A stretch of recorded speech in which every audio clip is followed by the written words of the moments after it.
Greetings, history buffs, whatever that means. I'm gonna unpack a statement with you. I believe Winston Churchill said, walk softly and carry a big stick. Walk softly, carry a big stick. It's a tough one to unpack because it's true, like all the aphorisms. But this one is particularly impactful because it was said by a president. Was he a president? I think so. I think he was not a president. You know what? Why don't we just check for the record? Let's check for the record. Does anyone know? I don't remember. I think he was not president. I think he was Secretary of State. Let's see. Winston Churchill was a former prime minister. So, same thing. Smart guy, very smart guy. Walks softly and carries a big stick. What does this actually mean? With the walk softly part, but actually, let's start with the walk softly part. So, I'm an Army veteran. Obviously, this is staged. But there's some truth to this. Army, life, war, peace, Tolstoy. Go ahead. It's an illusion. You can look it up. Walk softly. This is something we get from the Bible, or the Torah, or the Old Testament. Walk softly means don't bother other people. Other people doing their own thing, you're doing your own thing, I'm doing my own thing, everyone's doing their own thing.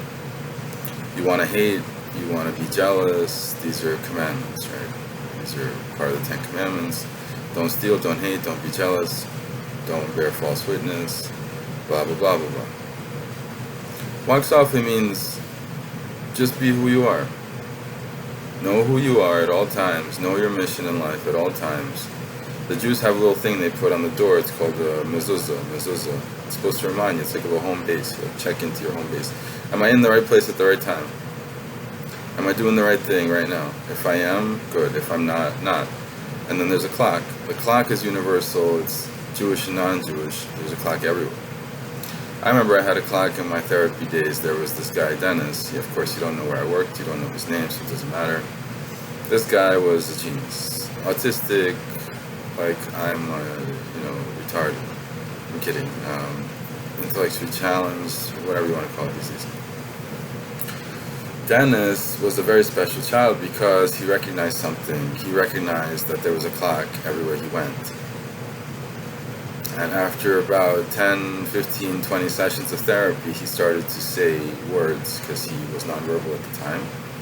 And the first word I remember him saying was, aside from mom, dad, or maybe he said that to his mom and dad, but I remember distinctly he said clock, clock, and he would draw the circle, I'm getting used to this, my face is like a clock, and he would draw a circle around my face. You can't see my face so big. I don't want to see my face so big. My face is small. I prefer to be small. It's the small people, it's the short people who have an advantage in life, in the human world, because they always have something to look forward to. They always have something to work on. My rabbi, his last name is Klein.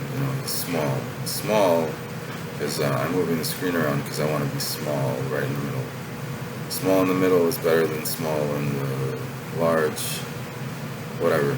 Rapping is fun. Anyway, rapid fire. I'm going rapid fire right now. Don't mess with me. I'm going to go rapid fire right now. Don't mess with me. I just duplicated my lines, and that's okay because this isn't a song. Anyway, the point is, speak softly is saying, like, be small. Wherever you walk softly. I said speak softly, no, walk softly. Walk softly is like, you know your mission. You're there for a reason. Don't be standing out and stuff. Don't be looking in a, army uniform. I'm kidding. I can do whatever I want. It's my video, right? I was trying to go live with this thing, but then Facebook said I don't have enough presence. Well, how do I build my presence? Of course, I'm going to record a video on my fancy computer. That's right. I went all out with my Dell fancy computer. This is top of the line. Asus, Dell. Those are different companies, but wait. So I'm walking softly now. Why? Because I'm talking about the thing that I want to talk about in my own home. There's no one else here. And I'm doing what I need to do to build my presence. That's my goal right now. Right? A lot of people, they come out and they're like, yo, look man, I got this nice hat, I got this thing. I'm not judging, because I used to be that way too. But there's only so far you can get with this approach. You know, you come out and you're like, I don't wear glasses anymore. I got contacts. I don't need these headphones anymore. I got these earpods. There's only so far you can get with this, because like people will be like, okay, so he thinks he's all that, or she thinks she's all that, and then let's talk to him or her. And what are they going to discover? They're going to discover something. People like to test other people. It's like, and that's where the second part of the saying comes in: carry a big stick. But let's talk about still the first part. So walk softly. You don't want to ruffle any feathers. You don't want to step on anyone's toes. You don't want to break any twigs. You want to just walk softly. No one should hear you. Be very careful. I had this boss when I was doing my research, back in my research day. I'm a biochemist. I remember I walked so softly. Every time I came into his office, he was shocked that I was there. That's how softly I walked. Why did I walk so softly? Well, I'll tell you. I'll tell you why I walked so softly. It's not a secret. The first 2 years of my lab days were a complete failure. The experiment that I was trying to replicate was so complicated. It was so freaking complicated. I said, do I have this in the right list? I do not have this in the yes, I do. The experiment was so complicated that I couldn't get it right. Because you have to hold your breath, you have to do all these other things when you're in the lab environment. I didn't know about those things. I found out through experience. But anyway, that experiment humbled me. It humbled me to the point where I was in the lab for 5 years, and we got published in Nature. Now, mind you, our team got published in Nature. I did not, but that's another story. You don't know whose lab this is. You don't know my name. You don't know anything. Right? I'm not saying I'm better than you. I'm just saying, like, I'm not slandering or, whatever the other word is, anybody. Because libel is the other word. I'm not libeling or slandering anybody, because I'm not giving exact names, I'm not giving exact dates, and even if you do find out who I am, so what? Anyway, so I'm trying to walk softly here by not ruffling any feathers. I'm not giving any real names. The stories I'm telling are example stories. So I walked up to my boss's, the PI. PI stands for primary investigator. I walked into his office so softly, he didn't even know I was there. It was like an inside joke. He knew I was there already. He started to suspect now that I was going to walk softly. But the point is, I learned to walk softly because I was humbled by the fact that I couldn't get my experiment right. Now, a lot of people are on social media these days, and they have these memes, and they have all these other things, and they think they're all that because they posted the latest meme or the latest emoji. Relax. My advice is, like, just because you have the latest meme or emoji doesn't mean you're all that. Just because you purchased the latest fashion trend, whatever it is, you're not all that. Whatever you're wearing, that's not representative of who you are. That's just what you're wearing. That's the outside appearance, or as they say in Chabad, the garment of your soul. Now, we just went really deep into some Jewish mysticism, which I wasn't expecting to do, but if you really want to go there, you can. That's not my intention in this video. My intention is, like, stop being fake, stop being phony. This is like almost everywhere.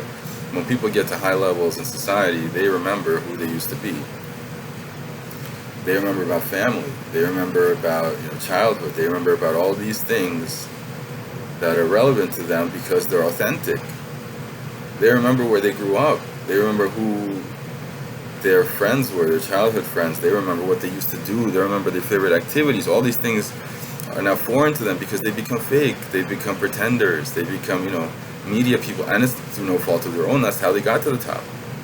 How do you get to the top? Well, you have to put on a persona. You have to wear a nice army uniform. I'm kidding.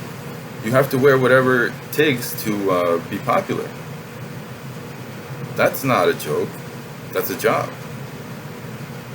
Right? So when they get to the very top, they're thinking to themselves, okay, well, I did all this fake stuff to get to the very top. I forgot who I am. Let me remember who I am. Let me reconnect with J-Lo. Okay, it's a public relationship. I can actually talk about Brennifer and Benifer and whatever you want to call it. Let me remember who I used to know. Let me remember all the fun times I had when I was a real person, when I was stopped being authentic. That's when I lost touch with who I am. Let me go back. So they go back and then they re-experience, and then they realize, well, I'm just interpreting now. I'm making stuff up. I can never be in their shoes because I'm not that big. And to be honest with you, truthful was the first word that came to mind. But truthful is, pretty relative these days. Who is truthful now? Right? You have, not even going to say who telling lies, right? It's like, can't be truthful completely, because then you're putting yourself under a lot of fire. If you wanted to speak truth, you could get banned, you could get censored, all these things could happen. There's a platform that was trying to get big truth, something truth with Trump. I don't think they did so well, right? Anyway, there's a limit to how much truth you can tell, and Rushvi will tell you the truth about that. So, here I am trying to tell you some truth about things that I wish I knew when I was your age, which I don't know your age, but if I did know your age, I would suspect probably 20s or 30s. That's what I'm going to be marketing to. Yes, this is a marketing video. I'm a marketer, I don't know, whatever you want to call it, just a regular dude talking about real stuff. But back to the statement, speak softly, walk softly, and they're pretty closely related, by the way. How you carry yourself, what is the manner in which you behave? Do you come in with like aces? Do you come in like, whoa, Ali G, preservative herbology, get banned from Harvard? Or do you just sit there, and listen? Are you capable of listening? Are you capable of following instructions? Are you capable of being a good person, a good citizen, reading the news? These are like challenging things. It's much harder to do this than to go out and buy the latest fad at Aeropostale. No offense to Aeropostale, they have some really good stuff. I think this is Hollister. I didn't wear my Hollister. Wore a regular orange creative hat, it's a little bit not so clean, whatever. I need to do some laundry. At least I'm honest with you. I'm also not perfect, That's part of being perfect, is recognizing that you're not perfect. I'm not saying I'm perfect, but you have to recognize just how small you are in order to get big. That's why they say, stay humble, stay hungry. That's another aphorism, maybe for another video, or maybe it's the same aphorism, to be honest with you. Stay humble, stay hungry is very similar to walk humbly and carry a big stick, because hungry and carry a big stick is almost the same thing, right? Anyway, getting to the point, this is a 25-minute video because I don't think people are capable of stomaching more these days. We're thinking about walk softly. So carry yourself in a humble way, but carry a big stick. Carry a big stick. There is no, sexual innuendo here. Ha ha ha ha ha ha. What he's saying is, if you're gonna be humble, if you're gonna come in like, with a presence that you are small, that's actually a big statement. That may be a bigger statement. That may be a much bigger statement than coming in with bravado, than coming in with, pizzazz, whatever you want to call it. If you're coming in with all of this glitter, people are not expecting a lot. They know. It's just an outward show. You could go on a talk show, then it gets real. As like, okay, he's wearing leather pants, wearing a leather suit, and then you sit down with a talk show host, and that's when the carry the big stick comes out. They want to know the man behind the mask. Right? When you take your mask off, and I wish I could do a face-off right now, I can't, this is my face. I can't afford that kind of operation. I can't afford to make a movie professionally, so I'm making this home video. And even if I could, I would still make a home video, to be honest. Roger Federer could have taken a private plane. He took a public plane. Private, public, I almost mixed those up, but I said the right words. He took a public plane. Why? Roger Federer, billionaire. Billionaire Roger Federer taking a public plane flight in economy class. Why would he do that? Well, he knows a secret, he knows a thing or two, right? What does he know? He knows a lot. How do you think he got to billionaire? He knows how to be humble. He knows how to walk softly, but he carries a real big stick. He calls it a racket. What does he do? Well, you can watch the videos. One of his specialties is he will take a tennis racket, and you could stand something on top of your head, a can, for example, and he will launch a ball at your face, and he will knock the can off your head. Talk about close encounters, right? Again, this isn't a cameo, this isn't a movie, I'm not in any way promoting, and if that's somehow copyright, I apologize. But this dude is gonna rocket a giant tennis ball at your face, and it's gonna knock a can off your head. Roger Federer doesn't know how to be humble. I've seen Roger Federer be involved in some of the most epic rallies, and at the end of the rally, he goes, didn't go perfect. I have some work to do. I missed a couple of shots. Dude is winning a Grand Slam. He won probably more Grand Slams than anyone in the Open era when Djokovic was not around. That's not to say Djokovic is staged or anything.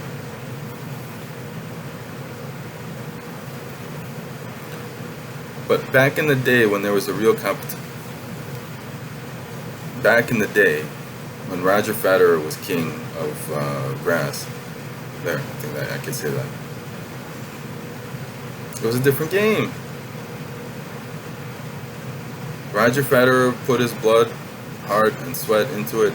Maybe not in that order. Sweat, blood, and tears. I think sweat, blood, and tears. Came out with that, epic victory in Australia at the end to close out his career with the black and white. Always black and white. Come on, but cross black and white. West side, east side. Yo, west side, east side. So, does he know a thing or two about carrying a big stick? Oh yeah. Does he carry a big stick? Yeah. Does he go on talk shows? Yeah. What does it mean to carry a big stick? Now we get to the heart of the matter. So right now, I am yielding my big stick against you. Metaphorically, I'm not actually doing anything, but I'm giving you a big stick. I'm metaphorically transferring the big stick to you, through this video. Every media is a form of charity, depending on the content of the media. Like, for example, there's 25 minutes of bad media.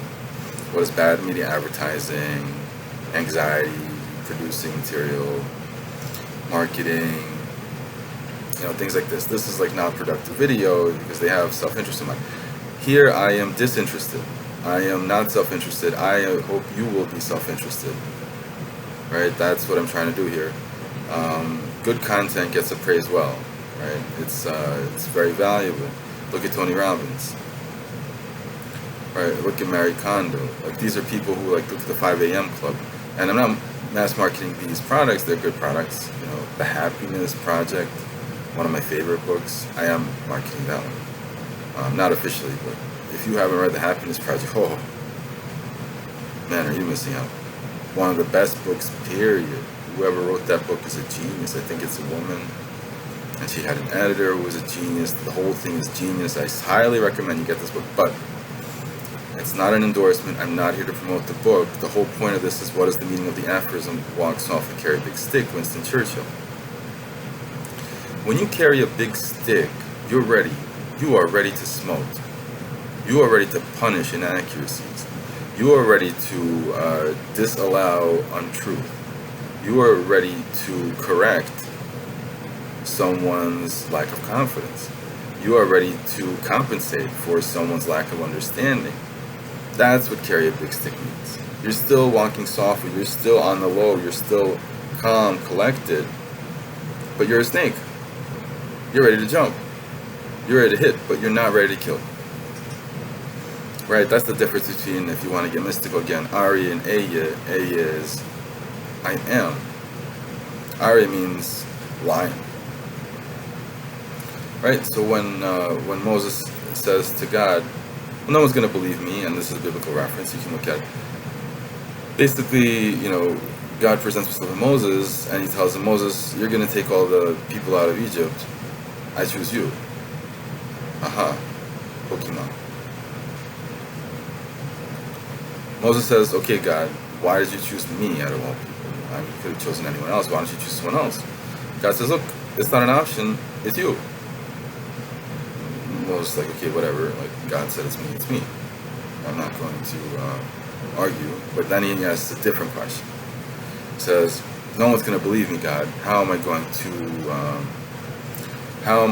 to prove to them that God came to me and God promised me? How will I prove it to them? And he has a whole staff routine, meaning he has a wooden staff, it turns to a snake, it's all wonderful. Then he asks God for his name. Wow. That's some deep effing S, right? God's telling him what to do. Moses asking God for his name. The nerve. But God is humble too. And God actually gives him a name. He says, Eyeh Asher Eyeh. Notice the phrasing, notice the meaning. When he says, I am that I am, that means I was, I am, and I will be. Right? There's no I was, I am, and I will be, but I am that I am, that's what it means. I am that I am is about being present, the power of now. You can look these things up, but I am that I am. I'm not going anywhere. This is who I am. Contrast the Eyeh with Aryeh. Aryeh is a lion. A lion. Oh, you know, big, big, fuzzy, scary, I am king. No. I mean, fine, I have facial hair. But I'm not a lion. And I'm not an Eyeh. I'm a, Beinoni, as they call it. Anyway, these are all like extra references, Jewish mysticism. Yes, I am a Jewish mystic enthusiast. I'm not a mystic per se. You can look these things up if you want, you will find them in the Tanya. The concept of the Aryeh versus Eyeh is more original. It's not really in the Tanya, but whatever, not everything is everywhere. That's why you have this podcast. So, okay. Carry the big stick. Carry the big stick means you better be ready for some serious stuff. For example, you gotta be ready for some Bruce Lee stuff. You gotta be ready for some Jet Li stuff, some Jackie Chan stuff. And we're talking, everything's cool, and then he was trying to pull a fast one. He's trying to pull a fast one. You're trying to pull a fast one on me? Come on, bro. I got a big stick. Why are you trying to pull a fast one on me? So, a couple of times someone tries to pull a fast one on you, a couple of times, and then you whoop, right? You whoop them. If they're whooping you, you whoop back, right? They're trying to get an unfair advantage on you. Now it comes out what the carry the big stick means. Carry the big stick means I'm not putting up with any of your BS. You're trying to put me down for no reason. I'm going to punish you for that. Because people try to get power plays all the time, unfair advantages. They try to, destroy you for no reason, just to feel good about themselves. Maybe they're jealous, they have insecurities, whatever it is. But bottom line, if you have a big stick, you're not going to fall for any of that nonsense. In fact, you will show them that what they're doing is unfair, and you will make them feel bad about it. Then at that point, they're going to stop doing that. There's a concept in psychology called I'm okay, you're okay. What is this I'm okay, you're okay? 3 ego states, adult, parent, child. Of course, there's more ego states. If you really research this, there was multiple children ego states, multiple parent ego states. I think there's one adult ego state, although there may be multiple adult ego states. Transactional theory. But I'm not getting into all of that. The whole point is, I'm okay, you're okay means you and me, we're on the same level. You're not higher than me. You're not lower than me. I'm okay, you're okay. Right? So when you get to that kind of relationship, that type of relationship, that's a very, very fruitful relationship, because even though both you're on the same level, this person might be better at technology and this person might be better at fashion. You're helping each other. It's a symbiosis, like an amoeba, right? You have a symbiotic relationship, which is the healthiest kind of relationship. If you get into like one of these relationships, then you're Lady Gaga Bad Romance. Excuse me, but I can't say that. That's an actual song. It's a popular song. And I'm not Lashoning. Lashoning means putting down anyone. She wrote a nice song about relationships that are skewed. You don't want to get into a relationship like that. But it happens all the time to everyone. And then they go to therapy and they're like, I don't know what happened. What happened was, it started like this, and then you let it get like this, and then you let it get like that, and then you let it get like that. And then it became like this, and like this, and like this. And now this person's literally spitting on you. Did I spit? Yeah. So what? It was for a purpose. There's even different ways of spitting. There's a polite spit. That's a polite spit. I covered my mouth, but whatever. The whole point is, like, if you're going to rebuke someone, you do it in private, right? That's the polite spitting. Anyway, why did I say this was going to be a 25-minute video? Because I knew it was going to be a 30-minute video. I gave myself a little bit of cushion. It's always good to have cushion, right? If you're going to be somewhere, you better be early or you're going to be late, right? So I think I'll make it in time for the 30 minutes. So carry a big stick means you're not putting up with bullshit. So you're going to come in real soft, You're going to come calm, collected, because you know what you're doing. You have a mission, you have a purpose, you have a goal, right? But you're ready to wield the axe. You're ready to pull the sword. You're ready to go with the lightsaber. If you experience any kind of feelings that make it seem or make you feel threatened, that someone's trying to take advantage of your relationship. If they're trying to create an artificial imbalance so that they can play on that, they can make you feel guilty, they can make you feel inadequate, they can make you feel insecure, right? Just through like common, usual, underhanded tactics. I'm kidding, but it's true. They could bring up parts of your life that you might be ashamed of. They can mention things that, activities that you perform which may look a little bit strange to someone who doesn't really know about you, hasn't walked a mile in your shoes, another aphorism. Right, walk a mile in my shoes, then you can judge me. There's a name in the Jewish culture, it's called Daniel. Daniel means God will judge me. Meaning like, people don't judge people, God judges people. You want to judge me? Why don't you talk to God? God made me. So why don't you walk a mile in my shoes? Then you can judge me. But back to Winston Churchill, the genius, he pretty much summarized it all in how you carry yourself and what you do with your life. You come in with a mission, you come in with a goal, you come in calm, collected, self-assured, and you're ready to execute. And if someone gets in your way, you won't stand for their nonsense. You're going to make it clear to them that if they're trying to pull a fast one on you, if they're trying to get a power play, it's not the right time. They picked the wrong person. They need to go home and look in the mirror and ask themselves why they're being so mean. Right? At the end of the day, they know that they're doing something wrong. When you remind them, when you tell them, look man, why did you say that? Why did you point to that? Why are you referring to this? Why did you take me here? Why did you do that? Why did you mean this? When I know you said this, what are you trying to do here?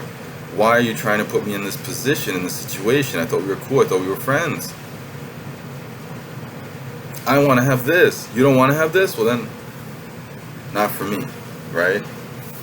Not for me, right? So protect yourself from these relationships, right?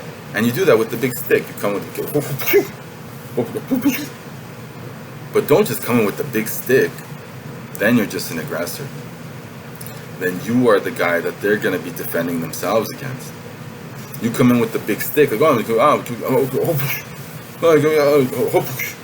are the one that's creating this. Why would you do that? Maybe you're insecure about something.